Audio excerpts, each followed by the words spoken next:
Hi guys, so today we're going to work on 3 different variations of a back bend. So first Sphinx pose, then into Cobra, then into upward facing dog. And this is a pose that, again, we do again and again and again in flow classes, and sometimes we can get this pose terribly wrong and it can put a lot of stress in the lower back, in the wrist, in the shoulder girdle, the rotator cuff. So when we do postures that we repeat again and again, we want the body to fall into a good routine so that we don't cause repetitive stress injuries.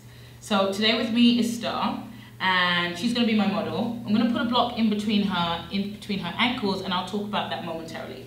So to start with, we're going to work into Sphinx pose. So Star is going to come up onto her forearms, and she's going to bring her elbows and her shoulders in line. Elbows, shoulders in line. So we've got a nice clear bone on top of bone. Then she's going to take her hands and bring them in line with the elbows. And good. And as she brings the hands in line with the elbows, she's going to press the thumb and the index finger down. Now what tends to happen is the lower back tends to take a lot of the back bend. So in all back bends, you want to think lower back is lengthening. That's the work start.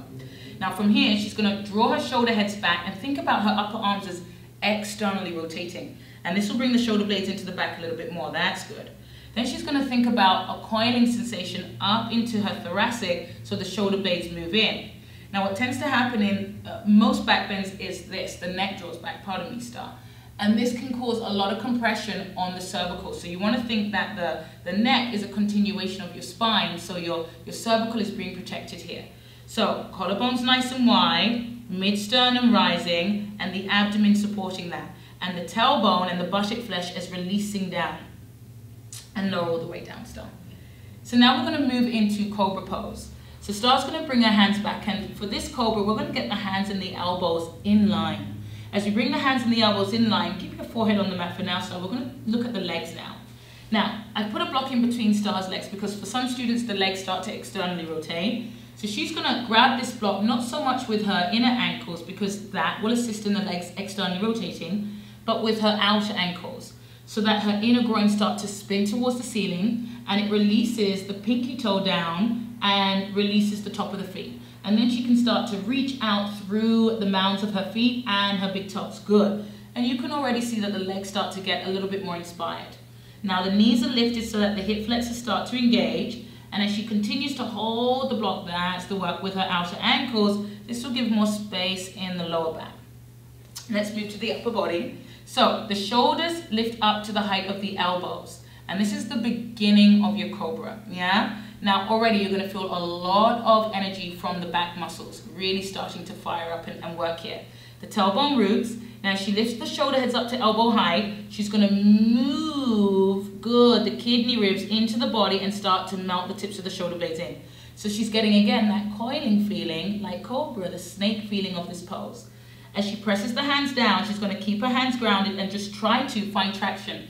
Draw the hands towards the back of the mat and pull the sternum forward. Good. And then you can see that continue. Don't come up yet though, Star. And you can see that continuing coiling, opening up the chest, making space around the collarbones. So getting that traction. Now, for some of us, we're going to be ready to move on into Updog. So from here, Star's going to press the top of the hands down and start to engage through the thighs and start to lift up. And as she lifts the hips up, she moves the shoulders over the wrists. What tends to happen are the elbows lock out and we lose it, and we can dome and round. So Star's going to put a little bend in the elbows. Good. Move the shoulders over the wrist and again get that same coiling sensation. As she roots the tail, the sacrum is long, the abdomen is rising. Now what happens is, Star, can you let your legs drop for a minute?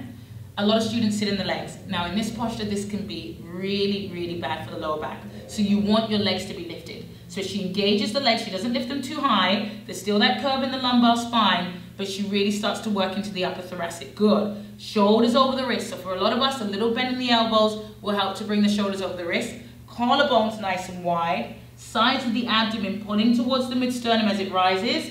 You take an inhale, active legs, lift the hips up, curl the toes under, from the hips pull back to downward facing dog. Very good. And then from here, lower the knees towards the mat. As you lower the knees towards the mat, take a child's pose. And with back bends, it can, go into the lower back sometimes, or just being in the posture, you start to feel the lower back. So this pose can really help to decompress the lower back and give the lower back some space. So maybe about 5 breaths here, and then you explore it again. Hope that was helpful.